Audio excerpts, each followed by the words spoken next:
Antes de que entremos a nuestro estudio de esta noche y antes de explicarles un poco lo que vamos a estudiar en el transcurso de esta semana, yo quisiera que eleváramos una oración especial a Dios para que Él dirija nuestros pensamientos al estudiar su palabra. Así que les invito a que inclinen sus rostros conmigo y vamos a orar al Señor.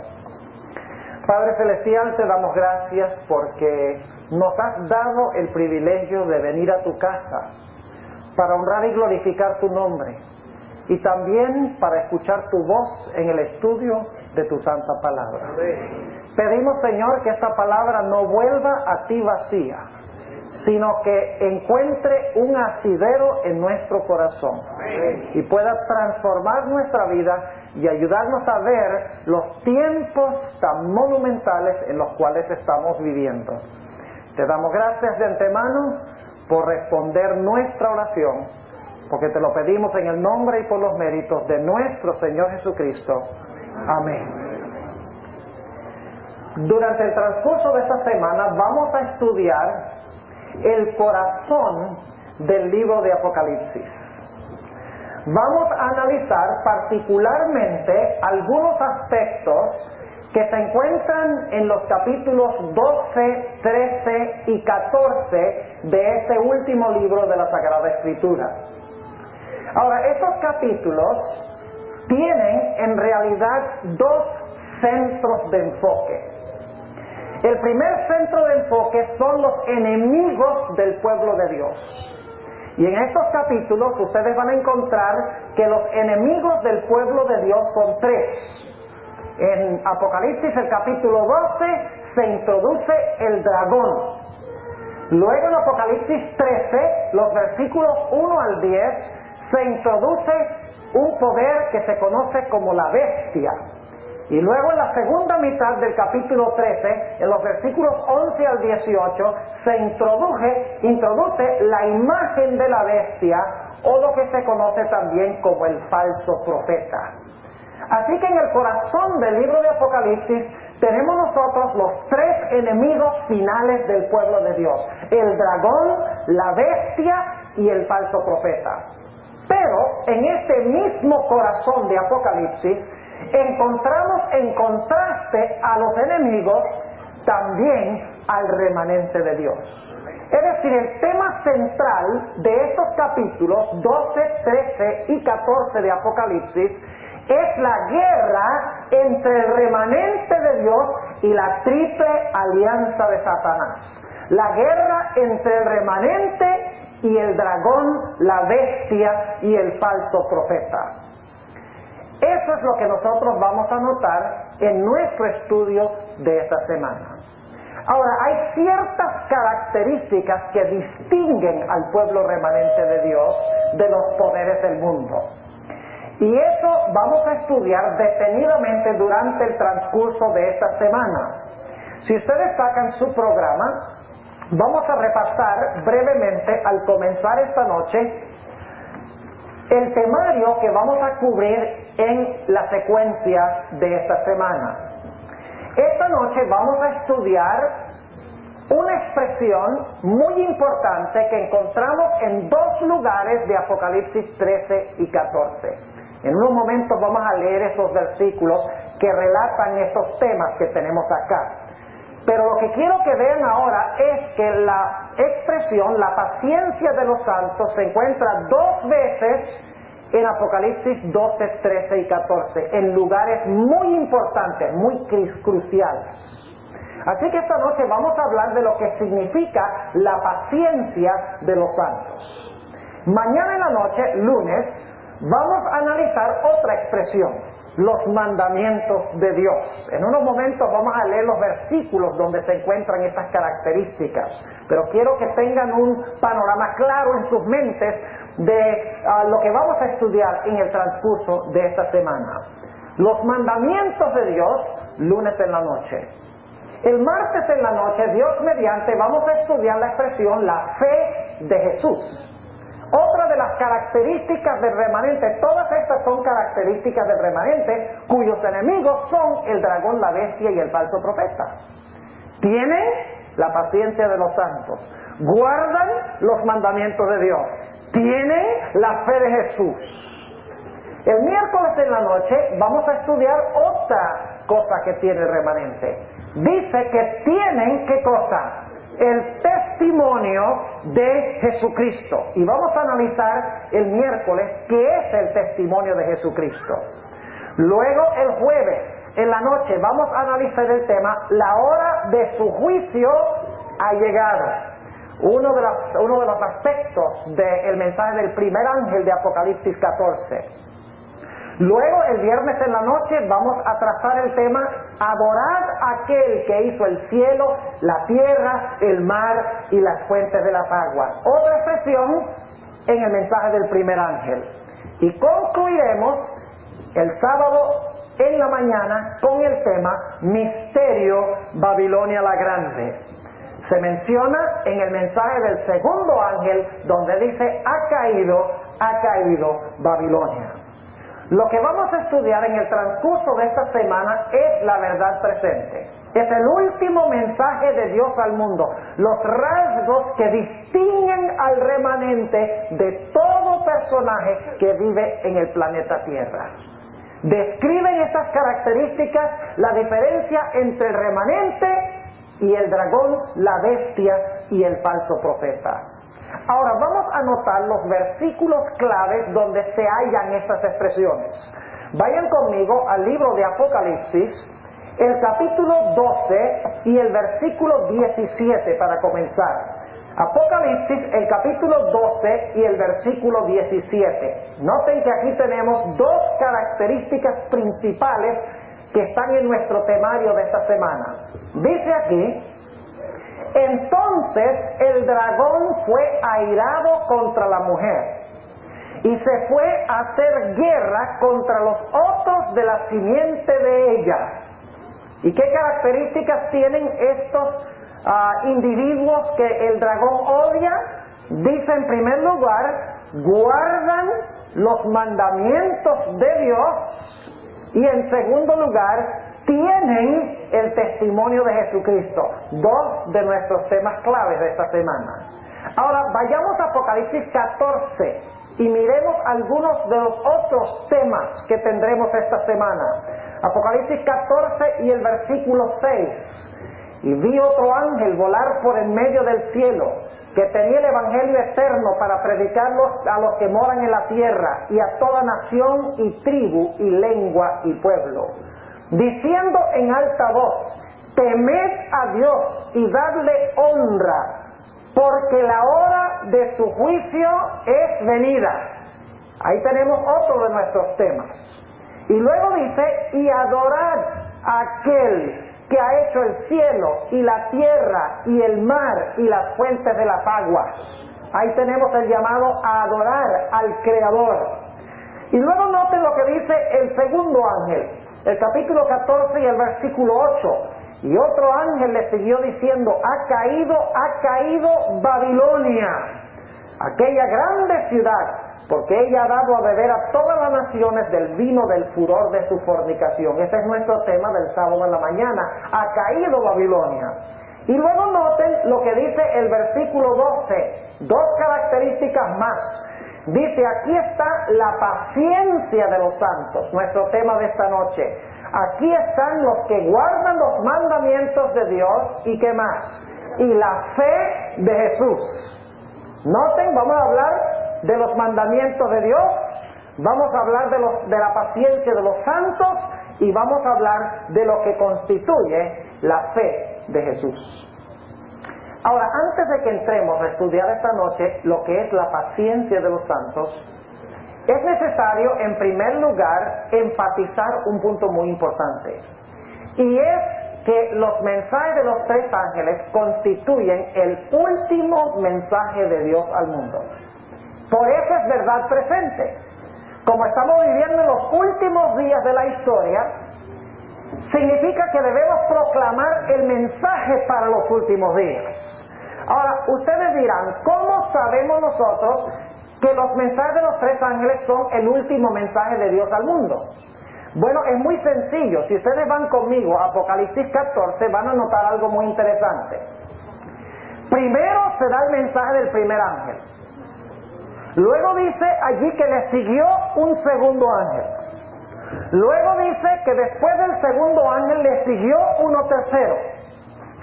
Y apenas el tercer ángel termina de proclamar su mensaje, ¿cuál es la próxima escena que se ve? Noten el versículo 14. Y miré, y he aquí una nube blanca, y sobre la nube uno sentado semejante al Hijo del Hombre, que tenía en su cabeza una corona de oro y en su mano una hoz aguda. ¿Qué viene inmediatamente antes de después de proclamarse el mensaje de los tres ángeles? ¿Qué es lo que viene inmediatamente después? Viene la segunda venida de Cristo. Pregunto entonces, ¿hay algún otro mensaje que se va a proclamar al final de la historia fuera de este? No, porque se proclaman los tres mensajes y luego entonces, apenas termina el tercero, se ve a Cristo sobre la nube para cosechar la tierra. Es el último mensaje de Dios al mundo, y si estamos viviendo en los últimos días, este es el mensaje que hay que proclamar al mundo. Pero ahora escuchen bien. Nosotros los adventistas creemos que este mensaje se va a proclamar bajo el poder del Espíritu Santo, lo que se conoce como la lluvia tardía.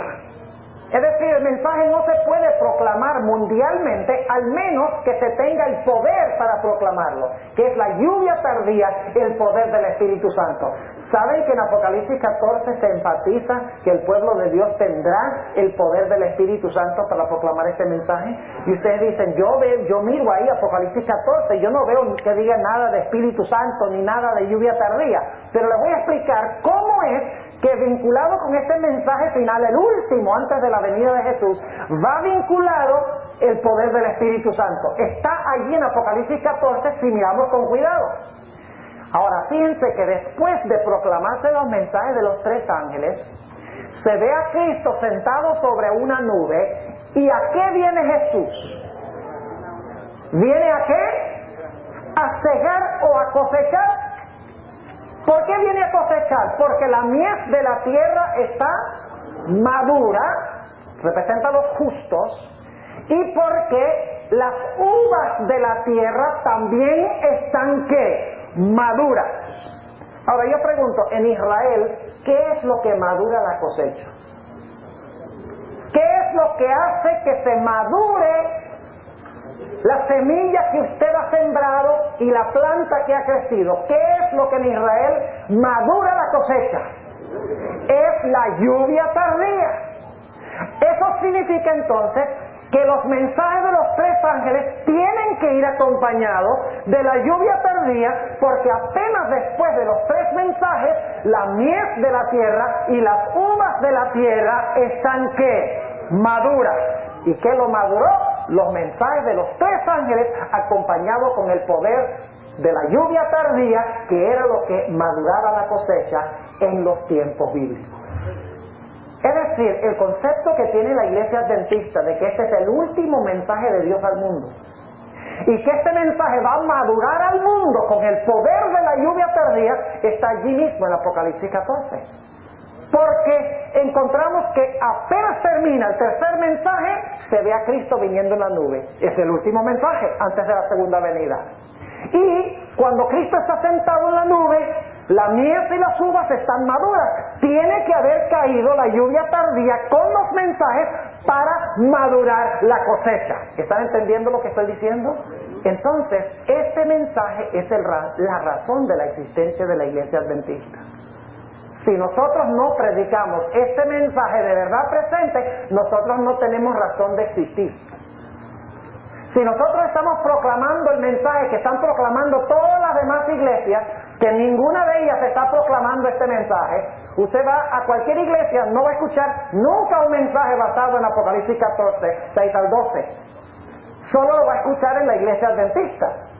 Eso indica de que la iglesia adventista es el remanente que Dios ha llamado para predicar el mensaje final antes de que Cristo venga con el poder del Espíritu Santo.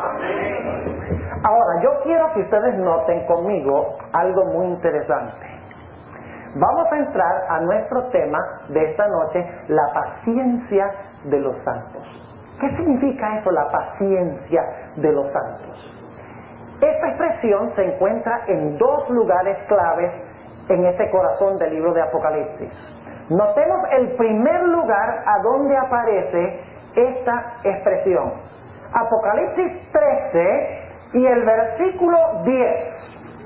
Apocalipsis 13 y el versículo 10. Y quiero que estén bien atentos porque lo que vamos a hablar a continuación es de crucial importancia.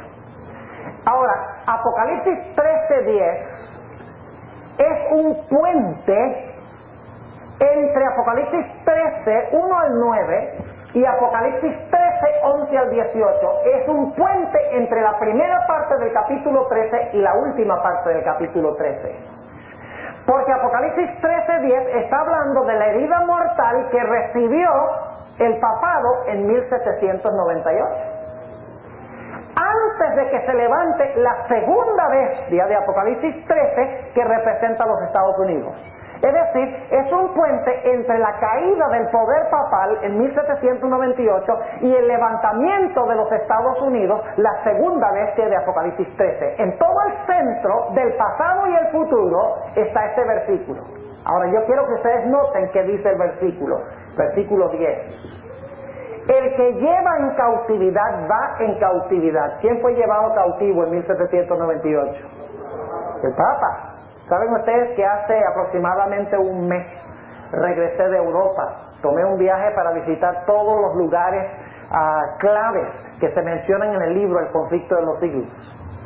Uno de los lugares que yo visité fue un monasterio cerca de Florencia, en Italia, a donde el Papa pasó 10 meses y medio cautivo después que Berthier lo arrestó allá en la ciudad de Roma. Muy interesante estar parado allí y escuchar al sacerdote, un sacerdote que estaba ahí, es un convento, ahora un monasterio, perdón, y el sacerdote explicando de que Berthier había entrado allá al Vaticano, a la Capilla Sistina, y había arrestado al Papa, y el Papa había sido llevado cautivo a ese lugar y luego después fue llevado a otros monasterios y finalmente murió en Francia. Corroborando lo que dice el espíritu de profecía en el conflicto de los siglos. El que lleva en cautiverio, va en cautiverio. Pero luego sigue diciendo, noten, el que a cuchillo matare, es necesario que a cuchillo sea muerto. Ahora ustedes encontrarán que el papado durante los 1260 años inmolaba a los santos de Dios, mataba a los santos de Dios, dice en Daniel 7:25 y también en Apocalipsis 13 y el versículo 5 y 6 dice que iba a inmolar a los santos. Pero ¿saben ustedes lo que pasó entre 1793 y 1798? Se realizó la Revolución Francesa. Otro lugar que visité junto con mi esposa fue el preciso lugar a donde pusieron la guillotina con la cual le cortaron la cabeza a Luis XVI, a María Antonieta, a los sacerdotes y a todos los nobles de Francia. El pueblo, enfurecido con la iglesia, los puso en la guillotina y literalmente con el cuchillo de la guillotina los decapitó, en cumplimiento exacto de este versículo que estamos leyendo. Así que esto está hablando de la herida mortal que recibe el poder papal, pero luego noten que se va a levantar otro poder opresor, ¿sí o no? Que tiene dos cuernos como de cordero, pero va a hablar como un dragón. ¿Qué representa esta segunda bestia? Los Estados Unidos de América. Y ahora, antes de hablar de esta segunda bestia que se va a unir con la primera, porque la primera se le va a sanar la herida, el papado va a recuperar su poder otra vez, se va a unir la segunda bestia con la primera para causar una persecución peor que la que hubo en Europa durante los 1260 años. Y por lo tanto Dios da una advertencia en la última parte del capítulo 13 y el versículo 10. Noten nuevamente lo que dice. El que lleva en cautividad, va en cautividad. El que a cuchillo matare, es necesario que a cuchillo sea muerto. Aquí está la paciencia y la fe de los santos. ¿Qué está diciendo Dios? Está diciendo la primera etapa de persecución ¿a qué? Ha concluido. pero al mismo tiempo está diciendo, lo que viene es candela. Y aquí está la paciencia de los santos y la fe de Jesús, que tienen también los mismos santos. Es decir, Dios, al hablar de la persecución final, después de los 1260 años, introduce a su pueblo remanente diciendo, antes de la persecución, los introduce diciendo que tendrá un pueblo que tiene paciencia y que tiene la fe de Jesús. Ahora, es interesante notar que hay un segundo lugar a donde aparece esta expresión, la paciencia de los santos. Apocalipsis, el capítulo 14 y el versículo 12. Apocalipsis 14 y el versículo 12. Noten lo que dice. Aquí está la paciencia de los santos. Aquí están los que guardan los mandamientos de Dios y la ¿qué? Y la fe de Jesús. Este también está en un lugar crucial, porque es la conclusión del mensaje del tercer ángel. Ahora yo pregunto, ¿qué va a suceder cuando termine de proclamarse el mensaje del tercer ángel? ¿Qué va a pasar cuando termine la proclamación de los mensajes de los tres ángeles? ¿Qué se va a cerrar? Se va a cerrar la puerta de la gracia, no más oportunidad. El mensaje ha sido proclamado al mundo. ¿Y cuántos grupos habrá en el mundo? 2. Los justos, el remanente y la triple alianza compuesta del dragón, la bestia y el falso profeta. Los 2 batallones estarán claramente definidos, ¿sí o no? Y entonces va a comenzar lo que la Biblia llama el tiempo de angustia de Jacob. Y van a caer las plagas. Y el pueblo de Dios, según Apocalipsis, va a tener que huir a los montes, a los lugares desolados de la tierra, porque la triple alianza va a querer inmolar al pueblo de Dios. Así que el pueblo de Dios tendrá 2 problemas. En primer lugar, tendrán que huir, estarán cayendo las plagas, según el libro de Apocalipsis. Los enemigos están persiguiéndolos por todas partes, procurando matarlos. Y aparentemente Dios se ha olvidado de ellos. Algunos van a parar a la cárcel. Otros son torturados. Otros aguantan hambre. No mueren de hambre, pero tendrán que soportar hambre. Otros perderán a sus familias, que se levantarán contra ellos. Parece que los malos están ganando y el remanente está perdiendo, y los impíos están diciendo, ¿dónde está el Dios de ustedes? ¿Qué necesitará el pueblo de Dios cuando suceda esto? Necesitará ¿qué cosa? La paciencia de los santos, porque Dios se va a demorar en venir. Y el pueblo de Dios tendrá que pasar por un tiempo de angustia cual no ha existido desde que hay nación en el mundo. Y solo aquellos que tengan la paciencia de los santos podrán pasar victoriosamente por ese periodo. Ahora yo quiero ir a una parábola muy interesante de Jesús, que está hablando de ese periodo. Vayan conmigo al libro de San Lucas, el capítulo 18, y vamos a analizar esta parábola tan interesante de Cristo. ¿Estamos hablando de qué tema en estos momentos? Estamos hablando de la paciencia de los santos. ¿Por qué vamos a necesitar paciencia? ¿Por qué? Porque va a venir un periodo ¿de qué? De tribulación.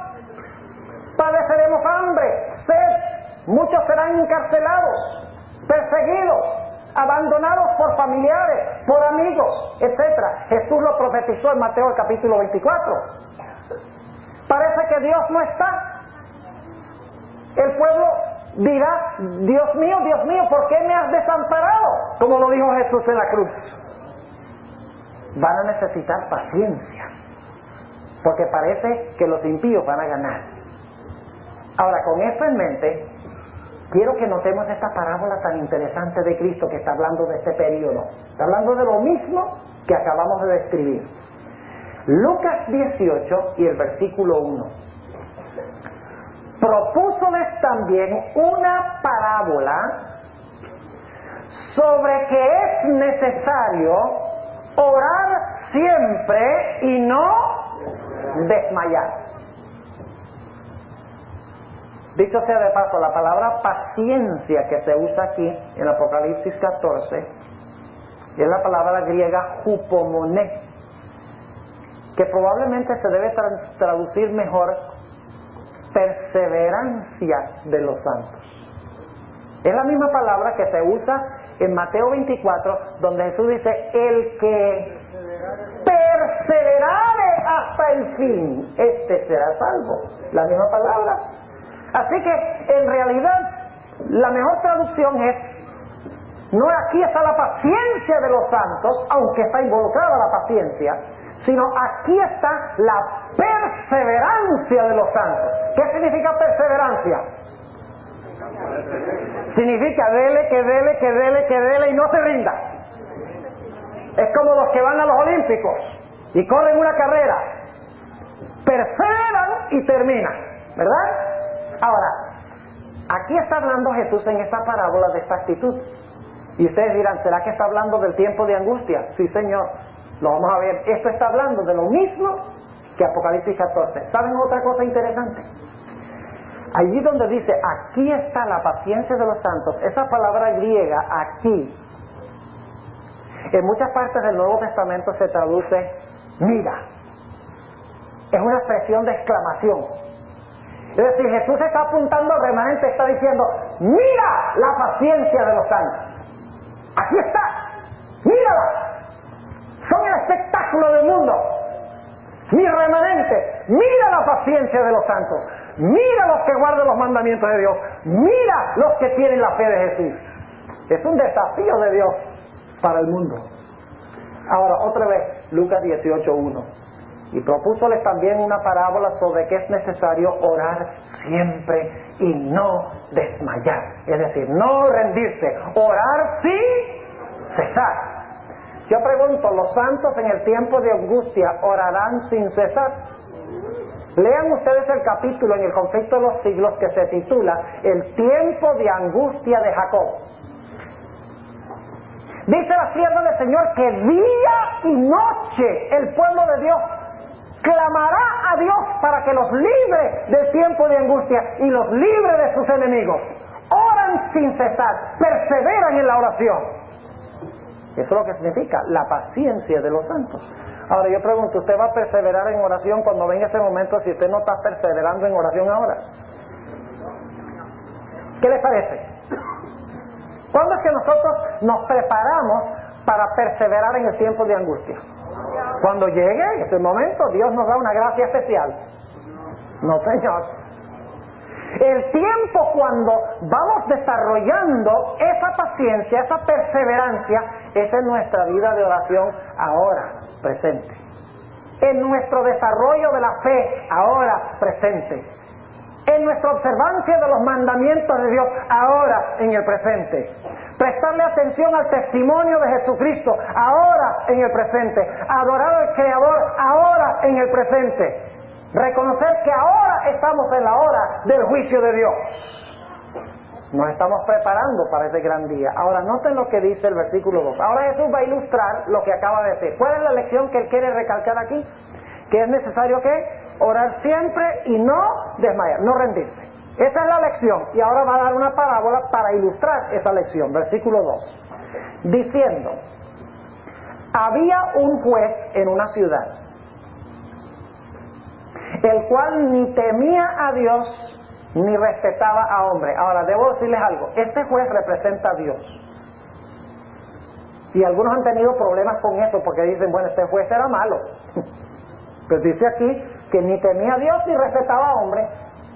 Les voy a explicar en un momento cómo es que este juez, a pesar de que no teme a Dios ni respeta a hombre, puede representar a Dios el Padre. Jesús está usando un argumento muy especial. En un momento vamos a eso. Versículo 2 otra vez. diciendo, había un juez en una ciudad el cual ni temía a Dios ni respetaba a hombre. Había también en aquella ciudad una viuda. ¿Saben lo que representa la viuda? La iglesia. Sí, Señor. Lo vamos a ver en la parábola, Jesús lo dice. Jesús dice que el juez es Dios el Padre. La viuda son los escogidos, los santos de Apocalipsis 14.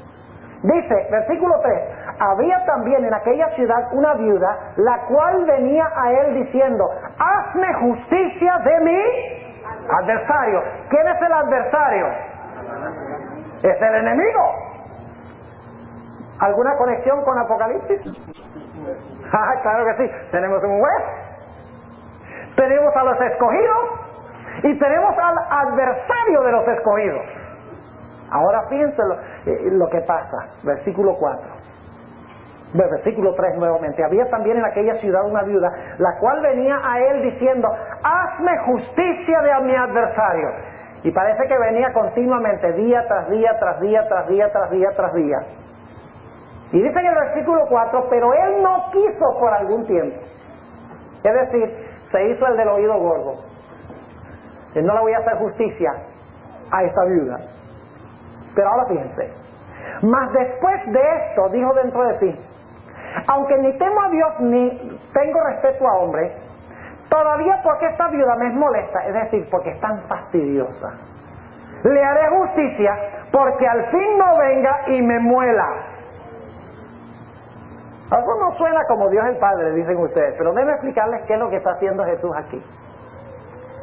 Lo que está diciendo es, si un juez injusto le hace caso a una viuda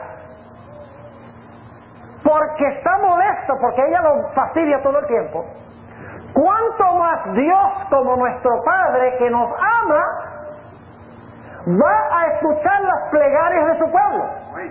Es decir, está diciendo, si un juez injusto contesta porque está fastidiado, ¿cuánto más Dios que nos ama va a contestar no porque está fastidiado, sino porque quiere, porque somos sus hijos?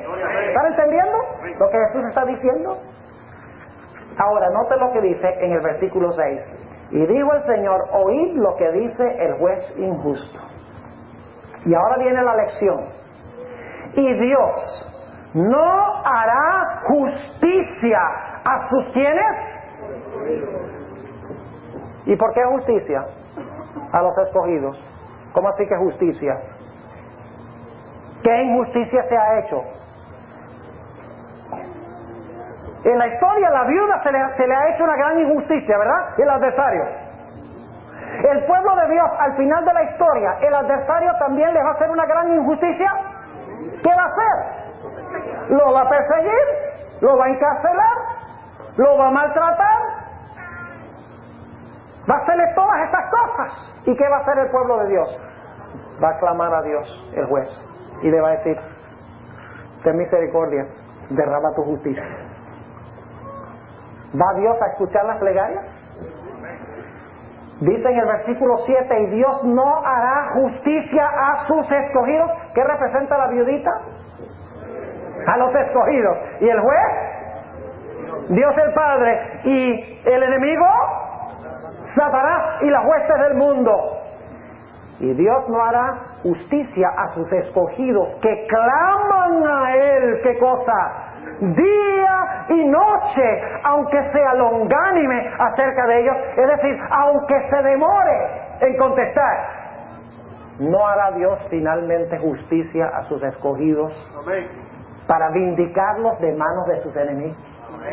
Y luego entonces Jesús hace una pregunta muy interesante. Versículo 8. Os digo que los defenderá presto. Eso es confortante, ¿verdad? Dice, os digo que los defenderá presto. Y ahora escuchen, empero cuando el Hijo del Hombre viniere, ¿hallará fe en la tierra? ¿Qué está diciendo Jesús? Está diciendo, de parte de Dios no hay ningún problema. Cuando el remanente clame a Él, Él los va a escuchar y los va a defender presto. Pero lo que está diciendo es, ¿quién sabe si habrá un remanente que tenga esa fe cuando venga el Hijo del Hombre? ¿Me están entendiendo? Levanten la mano si están entendiendo lo que estoy diciendo. Lo que está diciendo Jesús es, el Señor va a estar escuchando. Él va a responder y va a derramar su justicia presto. Dice, pero ¿será que habrá gente como la viudita que va a clamar a Él día y noche? Cuando venga el Hijo del Hombre, ¿hallará fe, esa clase de fe en la tierra? Ahora, ¿saben que eso se quedó en suspenso aquí en Lucas 18? La pregunta no se responde. La pregunta es, cuando venga el Hijo del Hombre, ¿va a tener un pueblo que clama a Él día y noche como la viudita para que se les haga justicia de su adversario? En Lucas 18 no se responde la pregunta, pero en Apocalipsis sí.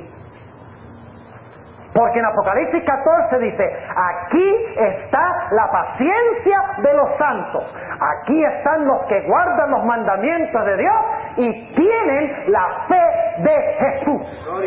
¿Tendrá Dios un pueblo que va a tener fe? ¿Sí o no? Claro que sí. Y esa fe se manifiesta por el hecho de que claman a Dios, ¿qué cosa? Día y noche. Muchas personas a duras penas oran para la comida. Sí es. Vamos a necesitar una vida de oración mucho más perseverante que esa, mis hermanos y mis hermanas. Si nosotros vamos a perseverar en este momento. Mucho más. ¿Ustedes se acuerdan de Daniel y sus amigos? Ellos pasaron por el tiempo de angustia, ¿sí o no? Claro que sí. ¿Era gente de oración? Ustedes pueden leer ahí en Daniel capítulo 2, cuando Daniel vino para decirle al rey el sueño, antes de que él fuera allá, a decirle al rey el sueño, dice que él y sus amigos se metieron en sus cuartos a orar a Dios, pidiendo sabiduría. Era gente de oración. Y cuando vino la crisis, se mantuvieron firmes, porque tenían fe en Dios que se manifestó en una vida de oración constante y perseverante sin desmayar. ¿Les quedó clara la parábola? Es una parábola que está hablando del tiempo del fin, ¿sí o no? Porque Jesús dice, cuando venga el Hijo del Hombre, hallará fe en la tierra. Apocalipsis 14 dice, sí habrá un pueblo que va a tener fe, y no cualquier fe, la fe de Jesús, ni más ni menos. Ahora yo pregunto, pensemos un momentico de Cristo colgando en la cruz del Calvario. Sus amigos lo habían abandonado. No tenía nada en este mundo, inclusive le habían quitado la ropa. Y Jesús en la cruz clama, Dios mío, ¿por qué me has desamparado? Jesús no tenía nada humano sobre lo cual depender. ¿Sí o no? Ni siquiera la ropa que llevaba antes la tenía. Estaba colgado desnudo entre el cielo y la tierra. Y pensaba que su propio padre lo había abandonado. Pero Jesús perseveró en la oración y ruegó a su padre. ¿Confió en su padre aun cuando no lo sintió? Claro que sí. El problema con nosotros es que cuando nos va bien en la iglesia, decimos, bueno, todo marcha bien. Cuando tenemos problemas en la vida, nos vamos de la iglesia y nos rendimos. Miren, si alguien le ofende, por ejemplo, a usted en la iglesia, dice algo que lo ofendió. Yo no vuelvo a la iglesia más, me ofendió esa persona. Si la fe de usted fue sacudida por eso, imagínese cuando vengan las pruebas de verdad. ¿No es así? No podemos dejar que cosas insignificantes, que las pruebas, tribulaciones, tentaciones, sacudan nuestra fe, mis hermanos y hermanas. Las pruebas tienen el propósito de fortalecer nuestra fe, porque cada vez que pasamos una prueba, nuestra fe es más fuerte. Y nuestra confianza en Dios es más perseverante. Por eso Dios permite que nos vengan pruebas. Porque Él quiere que nosotros nos desarrollemos en nuestro carácter, lleguemos al punto donde no nos sacuda ni un terremoto, porque hemos desarrollado esa perseverancia, hemos desarrollado esa fe. Ahora yo quisiera ir a otro pasaje muy interesante que ilustra este asunto de la perseverancia de los santos en este terrible tiempo de angustia que viene. No va a haber comida, no va a haber agua, familiares nos van a abandonar, amigos nos van a abandonar, perderemos la libertad, Habrá un decreto de muerte contra el pueblo de Dios. Según Apocalipsis 13:15, parece que el pueblo de Dios va a ser inmolado. Si dependemos sobre nuestros sentimientos, vamos a caer en un momento. Solamente podemos confiar en la palabra de Dios. Ahora, noten lo que dice en el libro de Santiago. El libro de Santiago. Vamos a notar algo muy interesante. Es un librito que muchas veces no leemos. Es uno de los libritos pequeños al final del Nuevo Testamento. Pero quiero que noten lo que dice Santiago 5 y el versículo 11. Dice aquí: he aquí, tenemos por bienaventurados a los que ¿qué? Sufren. Eso está raro. ¿No está raro eso? Bienaventurados los que sufren. ¿A quién le gusta aquí sufrir? ¿Le gusta sufrir? ¿No? Y dice bienaventurados los que sufren. Entonces, la palabra bienaventurados es la palabra griega makarios, felices. ¡Felices los que sufren! ¿Qué es esto? ¿Masoquismo? No. ¿Por qué son bienaventurados los que sufren? Sí, Jesús dijo: recibirán consolación eventualmente. Pero ¿qué hace ahora cuando usted sufre? Refina su ¿qué? Su carácter. Noten nuevamente el versículo 11. He aquí, tenemos por bienaventurados a los que sufren.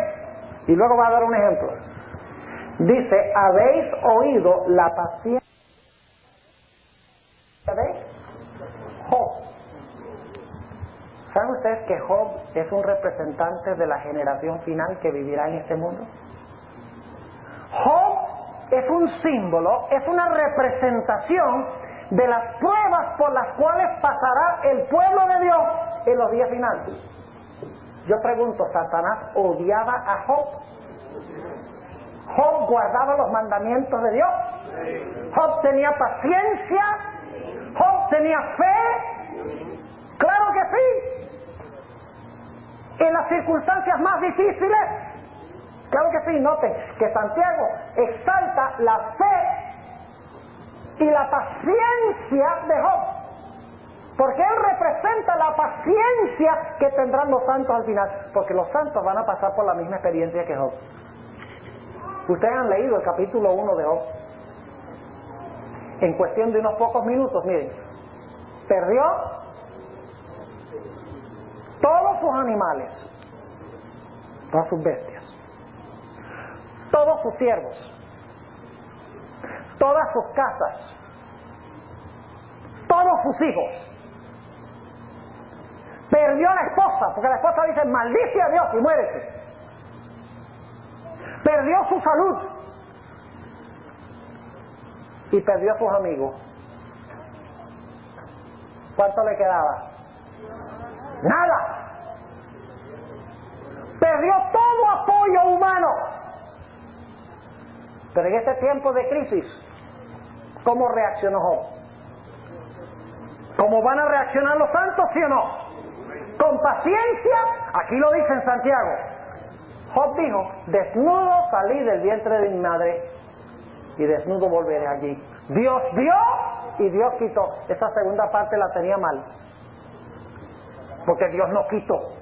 El que quita es el diablo. Dios dio y Dios quitó. Lo que pasa es que Job no entendía bien lo que estaba pasando. Pero saben, nosotros tenemos una ventaja sobre Job, porque Job no sabía lo que estaba pasando, porque en el tiempo de él no había Biblia. El Antiguo Testamento no había sido escrito todavía. 500 años más tarde Moisés iba a escribir el primer libro. Así que Job no tenía el beneficio del conocimiento que nosotros tenemos cuando vienen las tribulaciones, etcétera. Nosotros sabemos que el diablo quiere sacudirnos. Job no tenía ese conocimiento. Y sin embargo Job dice: Dios dio y Dios quitó, alabado sea el nombre de Jehová. Amén. Y luego dice más adelante en el libro: aunque me matare, todavía confiaré en él. Yo sé que mi Redentor vive, dice él, Y a través de toda la historia, en los capítulos poéticos del libro, le está hablando a Dios y le está diciendo, explícame por qué me está pasando esto. Dime por qué razón me estás mandando calamidades si yo soy tu hijo. Yo he ofrecido los sacrificios, yo he guardado tus mandamientos, yo he sido fiel a ti. Los amigos dicen, lo que pasa es que tú eres un grandísimo pecador, Dios te ha abandonado, maldice a Dios tú también y muérete. Lo mismo que van a decir los impíos durante el tiempo de angustia. Pero Job perseveró, a pesar de que perdió todo apoyo humano. Pregunto, ¿la paciencia de Job produjo fruto? Vean la última parte de la historia. Después que terminó su prueba, ¿qué pasó? Recibió el doble de lo que había tenido antes. Y a eso se refiere aquí. Vamos a leer otra vez el versículo 11 de Santiago 5. He aquí tenemos por bienaventurados a los que sufren. Habéis oído la paciencia de Job. Y luego dice, y habéis visto el fin del Señor, que el Señor es muy misericordioso y ¿qué? Y piadoso. ¿Vio Job que Dios es misericordioso y piadoso? ¿Lo vio en su vida personal? Claro que sí. Ahora, ¿quién era el que estaba causando todos los problemas y las aflicciones de Job? La Biblia dice que fue Satán. Y sabe usted que al final del libro de Job se habla de una criatura medio rara. Porque los eruditos cuando estudian el libro de Job encuentran el libro bien raro. Porque en la última parte del libro aparecen todos los actores que estaban al principio del libro. Pero Satán, que causó todo el problema, aparentemente desaparece del libro. El que causó todos los males, no le pasó nada. Pero ¿saben? El problema es que los eruditos no se han dado cuenta, muchos de ellos, de que Satán al principio del libro se llama con otro nombre al final del libro. Su nombre al final del libro es Leviatán. Y Dios dice al final del libro, le dice a Job, y finalmente cuando Dios le dice eso a Job, Job dice, ahora entiendo. Ahora entiendo quién es el que estaba causando los problemas. Ahora entiendo que sé quién se va a encargar de ese enemigo. Dios dice, yo voy a destruir a Leviatán. La serpiente retuerta, como dice en Isaías el capítulo 27. El dragón que mora en el mar, dice en Isaías 27. Job se dio cuenta que el que estaba causando todas sus aflicciones era Satanás. Y entonces se arrepintió y le dijo a Dios, Señor, ¿quién soy yo para haberte exigido respuestas? Demasiado grande eres tú para yo exigirte respuestas. Y dice la Biblia que se arrepintió de haber cuestionado a Dios. Pero nunca perdió su fe. La fe de Job. Vamos a un último texto esta noche. Para concluir, vamos a Santiago, el capítulo 5, y los versículos 7 y 8. Es un llamado a nosotros, mis hermanos y hermanas, de perseverar, de tener paciencia, de perseverar en la oración, el ruego, de desarrollar diariamente nuestra fe. Dice ahí en Santiago 5 y el versículo 7, pues hermanos, tened ¿qué? Paciencia o perseverancia. ¿Hasta cuándo? Hasta la venida del Señor. Recuerdan que Jesús dijo, el que perseverare hasta el tiempo de angustia será salvo. No. Ahora déjenme preguntarles esto. Si dice tener paciencia hasta la venida del Señor,